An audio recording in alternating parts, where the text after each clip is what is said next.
सो hi everyone. आज हम सीखेंगे ओआरबी के बारे में। छोटा सा वीडियो होगा। Opening range breakout. जो भी लोग 9.15 9.30 में ट्रेड करते हैं, कोई भी स्टॉक या फिर निफ्टी में या फिर ऑप्शन में भी ट्रेड करते हैं, तो उनको ये चीज़ काफ़ी हेल्प करेगा। और अगर आप इसको देख के ट्रेड करते हैं तो ये कंफर्मेशन की तरह भी काम करेगा। ये एक इसका शॉर्ट फॉर्म बता देते हैं। ये एक इंडिकेटर है, ओपनिंग रेंज ब्रेकआउट। ये सिर्फ ट्रेडिंग व्यू पे लगेगा, जैसे यहाँ पे लगा हुआ है। पहले ये समझ लेते हैं, उसके बाद ट्रेडिंग व्यू पे चलेंगे।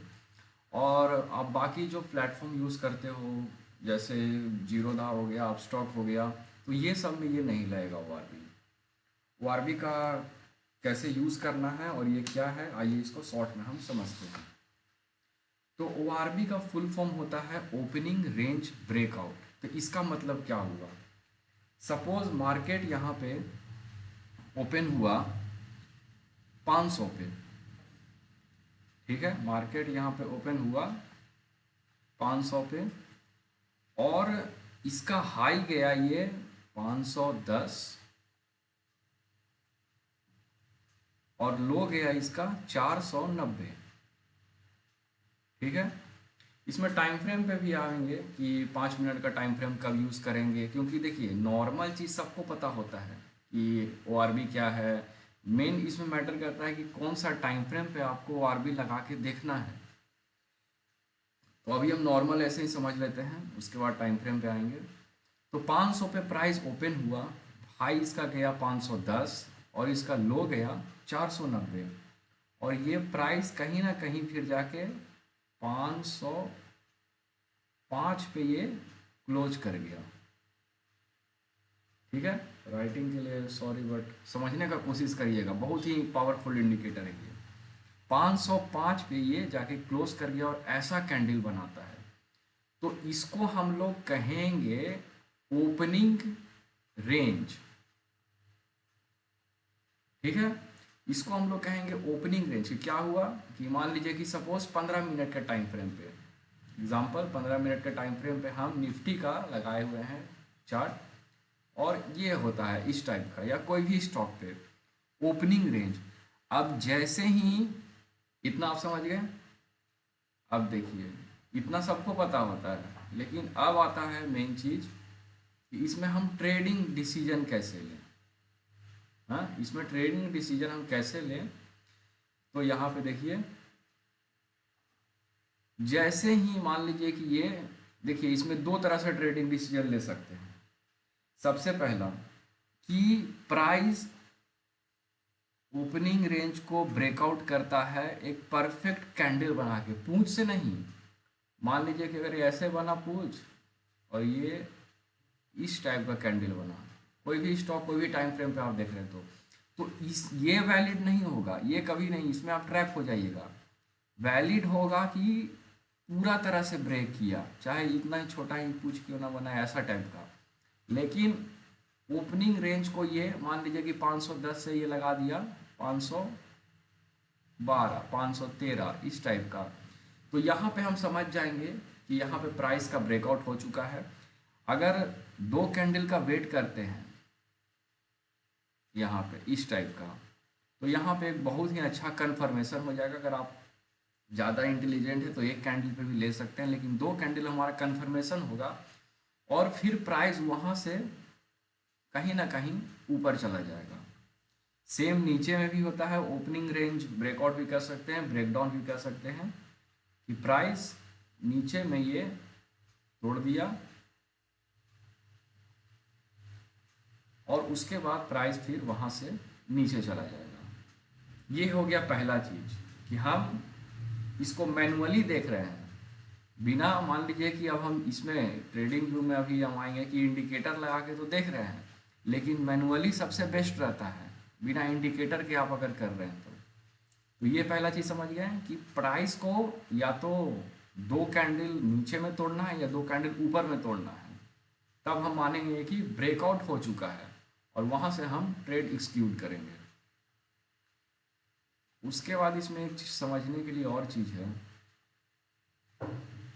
कि कभी कभी इसमें काफ़ी लेट हो जाता है और बहुत लोग को ट्रेड करना है जल्दी। तो इसमें एक चीज़ और क्या करेंगे कि हम वीवेप लगा लेंगे। वीवेप के इंडिकेटर है जो आपको ट्रेडिंग व्यू सॉरी जीरोधा पे मिल जाएगा। वीवेप पे वीडियो भी आप लोग देख सकते हैं अगर प्रॉब्लम हो लगाने में, तो बहुत ही सिंपल है वैसे। तो वीवेप हम लगाएंगे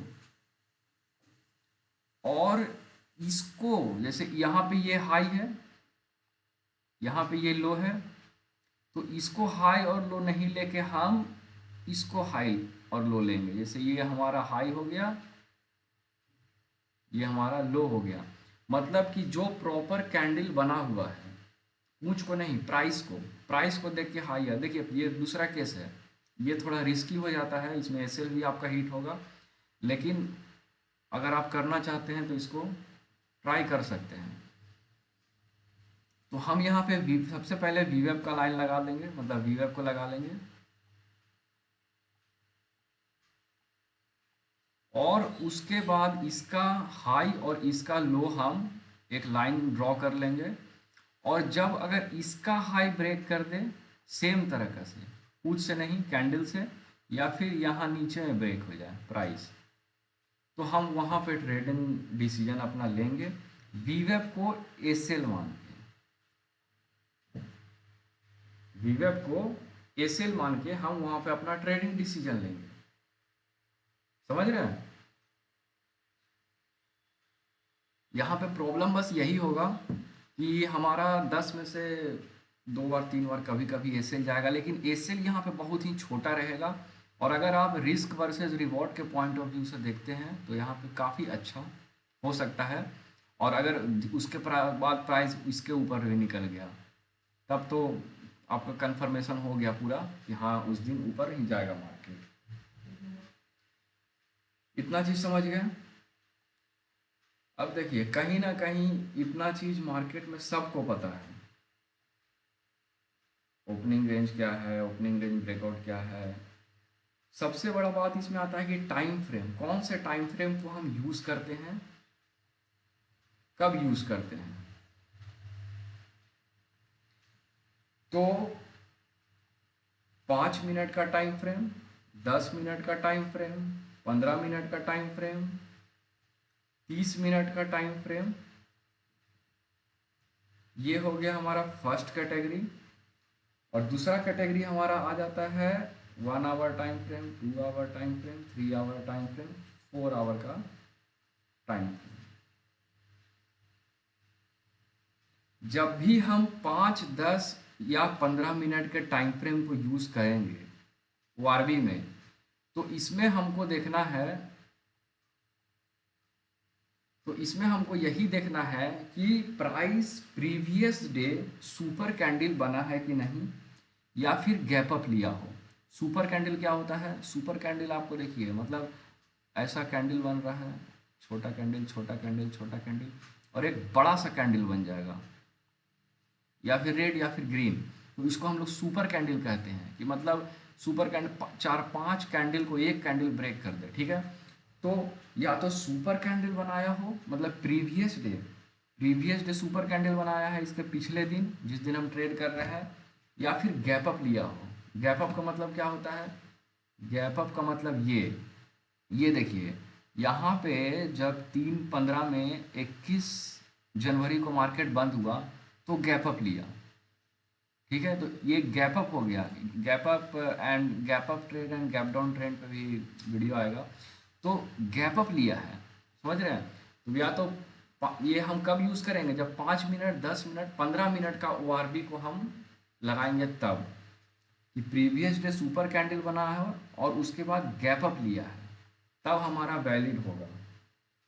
उसके बाद 30 मिनट और 60 मिनट, इसको नोट कर लीजिएगा आप लोग।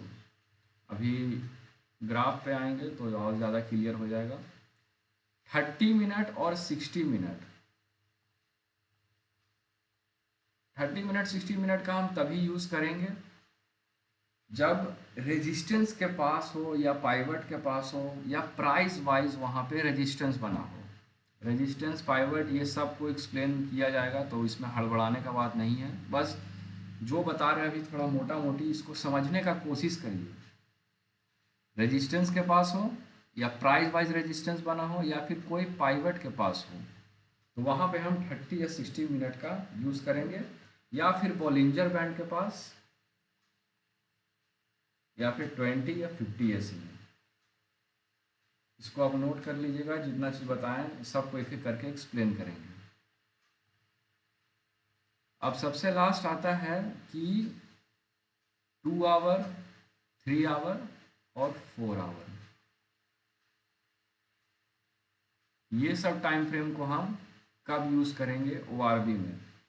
तो देखिए, अगर आप स्विंग ट्रेडिंग करते हो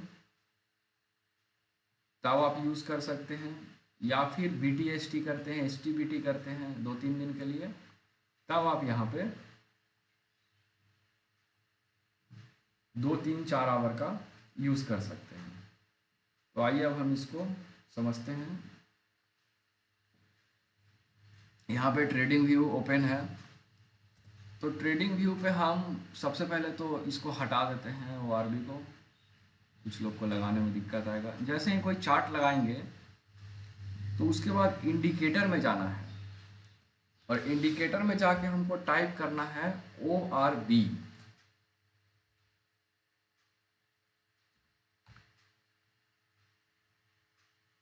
जैसे ही ORB यहाँ पे टाइप करेंगे तो बहुत सारा आ जाएगा, तो उसके बाद हम कोई भी चूज़ कर लेते हैं। सपोज़ यहाँ पे 15 मिनट का हम ORB लगा लिए। और एक चीज़ आपको ध्यान रखना है कि जो ORB, जैसे अभी 15 मिनट का ORB चूज़ किए, तो यहाँ पे हमारा टाइम फ्रेम भी 15 मिनट का ही होना चाहिए। ये नहीं कि 15 मिनट का ORB लगा के हम 2 मिनट का देख रहे हैं, ये कभी नहीं करना है। जितना टाइम फ्रेम का ORB लगाए हैं उतना टाइम फ्रेम का हमारा होना चाहिए स्क्रीन पे। तो यहाँ पे 15 मिनट का ORB लग चुका है, ये देखिए। जैसे ही प्राइस रेड लाइन के नीचे आया, कहीं ना कहीं एक अच्छा खासा नीचे गया है, उसके बाद ये देखिए ORB को ब्रेक किया यहाँ पे, उसके बाद नीचे गया। ORB के जब बीच में रहेगा, जब ORB के बीच में प्राइस ट्रेंड होते रहेगा, तो वहाँ पे आपको थोड़ा अपने थॉट्स को ओपन करना है और ट्राई करना है कि ट्रेड कम लें, या फिर लें तो सपोर्ट और रेजिस्टेंस को देख के लें। अब जैसे देखिए, यहाँ पे ORB के बीच में ट्रेड करा था, ऊपर निकला, यहाँ से एक पूछ तोड़ा, उसके बाद फिर देखिए ऊपर निकला। तो यहाँ पे अगर आप लोग 15 मिनट का टाइम फ्रेम देख रहे हैं, तो साइड से ट्रेड में इंटर करने के लिए 3 मिनट 5 मिनट का भी टाइम फ्रेम यूज़ कर सकते हैं। ये देखिए, यहाँ पे निकला ORB के नीचे, फिर नीचे गया। यहाँ पे देखिए ट्रैपिंग हुआ, यहाँ पे साफ पता चल रहा है कि यहाँ पे ट्रैपिंग हुआ। यहाँ पे बहुत लोग देखे होंगे ORB को, ORB के नीचे। तो यहाँ पे 2-3 चीज़ और हमको देखना है। कन्फर्मेशन, ORB का यूज़ कन्फर्मेशन के लिए करना है। जैसे यहाँ पे देखिए ORB के नीचे आया, अच्छा खासा नीचे गया है। और जितना आप लोग चार्ट पे इसको लगा के यूज़ करेंगे उतना ही देखिए यहाँ पे ORB शॉर्ट फॉल, यहाँ पे ऊपर आया, ऊपर गया। और ध्यान देना है कि अगर आप ORB को देख रहे हैं तो आपको डे टाइम फ्रेम को देख लेना है एक बार, चाहे कुछ भी हो जाए, कि हमारा देखिए मार्केट के ट्रेंड के हिसाब से ही चलना है। अब ऐसा नहीं करना कि मार्केट बाई में है और ORB सेल में आ रहा तो हम सेल का ट्रेड ले लिए। कन्फर्मेशन हुआ कि उस दिन हमारा निफ्टी भी डे टाइम फ्रेम पे बाई में होगा और यहाँ पे भी बाई में होगा, तब वहाँ से अच्छा खासा हमको मोमेंटम देखने के लिए मिल सकता है। ORB में इंटर करने से पहले आपको एक बार डे टाइम फ्रेम को ज़रूर देख लेना है। मान लीजिए कि यहाँ पे सेल में है, यहाँ पे भी सेल में आया, देखिए गिरा। हर टाइम फ्रेम पे आप लोग इसको लगा लगा के देख सकते हैं। और अगर ORB में बाकी कोई प्रॉब्लम हो तो आप लोग कमेंट करिए। Okay, thank you.